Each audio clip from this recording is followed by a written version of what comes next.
Yesterday, I was outside cutting back one of the bushes in the garden. It seemed like such a simple job at first, but while I was doing it, something came to me that made me stop and think about our spiritual lives. There were one or two blossoms beginning to come through at the top. It wasn't in full bloom, but there were signs of life there. The bottom of the bush, though, looked dry and overcrowded, so I thought, let me cut it back a little and allow it to grow afresh. But the more I began to cut, the more I started to see what was beneath. There was old growth, debris, and rubbish gathered around the bottom. What looked reasonably fine from the top was very different once I started getting closer to the roots.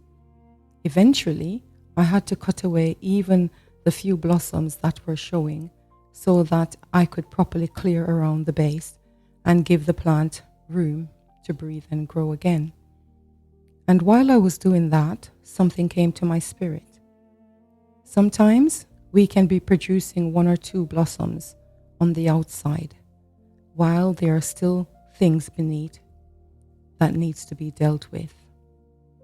We may still be praying, still worshiping, still serving, still attending church, still reading our Bibles, still doing things that show some evidence of spiritual growth. But what was happening underneath? Sometimes the few blossoms that are visible can make us think everything is all right. But God sees deeper than what is showing on the surface. There may be things underneath that we have carried for years. Old attitudes, unforgiveness, pride, bitterness, disappointment, habits, traditions, ways of thinking that we have become so accustomed to that we no longer even recognize that they are affecting our growth. And sometimes God has to cut back what is visible in order to deal with what is hidden.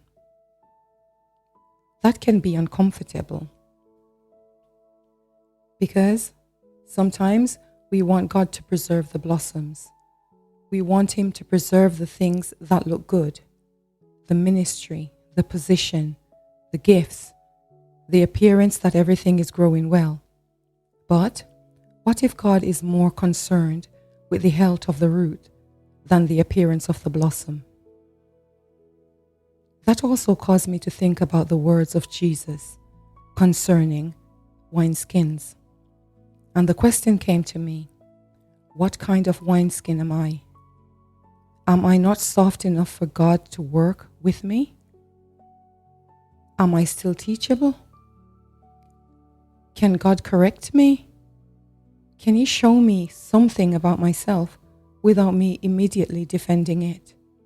Have I become so accustomed to being in church, serving God, or doing things a particular way that I have stopped allowing Him to deal with what is underneath?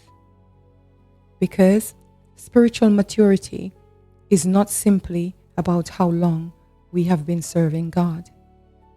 Someone can have many years in church and still have things beneath the surface that God wants to address. And someone else may not have been walking with God for very long, yet remain tender, teachable, and willing to be changed. So perhaps the question is not simply, am I blossoming? Maybe the deeper question is, what is growing beneath my blossom? What is happening where nobody else can see? Is there anything crowding the root? Anything God has been trying to remove? Anything I have become comfortable carrying simply because there are still one or two blossoms appearing on the surface? I don't want to become satisfied with a little visible growth while ignoring what may be underneath. Sometimes, before there can be healthier growth, there has to be a pruning. There has to be a clearing. There has to be room made for something fresh. So my prayer is, Lord, search beneath the surface of my life. Show me anything that is hindering my growth, anything that has become dry, anything that I have allowed to remain simply because something on the outside still appears to be blooming. Clear away what needs to be cleared. Cut back what needs to be cut back. Keep me teachable. Keep me tender before you, and help me not to settle for one or two blossoms when you desire healthy growth from the root upwards. Because I don't only want to look as though I am growing, I want to be healthy at the root. And maybe that is the question for us all today. Not simply, can people see me blossoming, but what would God find if He went beneath the surface? Because sometimes the greatest growth does not begin with another blossom. Sometimes it begins with allowing God to clear the ground beneath it. So before you ask Him to make us bloom, perhaps we first need to be willing to pray, Lord, deal with the root.